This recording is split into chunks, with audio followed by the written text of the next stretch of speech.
আমার প্রিয় ছোট্ট বন্ধুরা, আজ আমি তোমাদের একটা সুন্দর গল্প শোনাবো। যারা ঈশ্বরের উপর বিশ্বাস রাখে তিনি তাদের রক্ষা করেন। কবে নাগাদ বর্ষণ বন্ধ হবে? সর্বোপরি নোহ তাহলে ঠিকই বলেছিলেন। আমাদের বাঁচাও, নোহ দরজা খোলো, আমাদের ভিতরে আসতে দাও। বড়ই দেরি হয়ে গেল। ঈশ্বর নিজেই দরজা বন্ধ করে দিয়েছেন। তারা ঈশ্বরের কথায় কর্ণপাত করেনি, আর তাই এখন কর্মফল তাদের ভোগ করতেই হবে।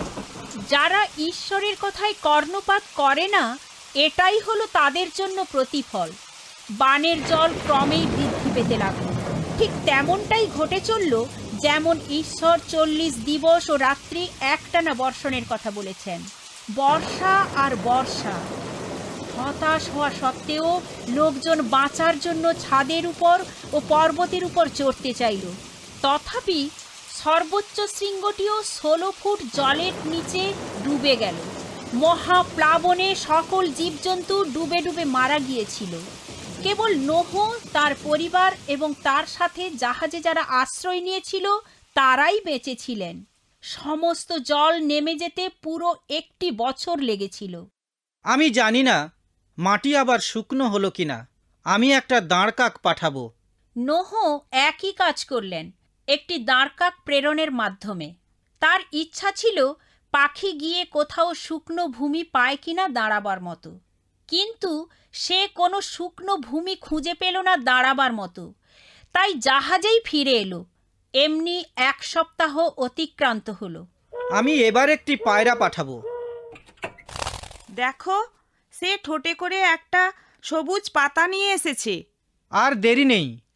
তৃতীয়বারের মতো যখন পায়রাকে নোহ ছেড়ে দিলেন, তখন সেই পায়রা আর ফিরে এলো না। 1 বছর পর সমস্ত জল গড়িয়ে গেল, ফলে ভূমি পুনরায় শুকনো হলো। নোহ, পরিবার পরিজন নিয়ে জাহাজ থেকে বেরিয়ে এসো, আর সমস্ত প্রাণীকুল যেন জাহাজ থেকে বেরিয়ে পড়ে। প্রজাবন্ত হও ও পৃথিবী মানুষে পরিপূর্ণ করো। জাহাজে যত কিছু আশ্রয় নিয়েছিল তারা সকলে শুকনো ভূমিতে বেরিয়ে এলো। তুমি যদি নোহ হতে, তবে তোমার সর্বপ্রথম কি করণীয় হতো? তিনি ঈশ্বরের জন্য জাহাজ নির্মাণ করে একটি বলি দিলেন। এভাবেই তিনি তার প্রার্থনা লাভের জন্য ঈশ্বরকে ধন্যবাদ দিলেন। নোহ নিজের জীবন ঈশ্বরের হাতে উৎসর্গ করে দিলেন, আর তাতেই ঈশ্বর মহা খুশি হলেন।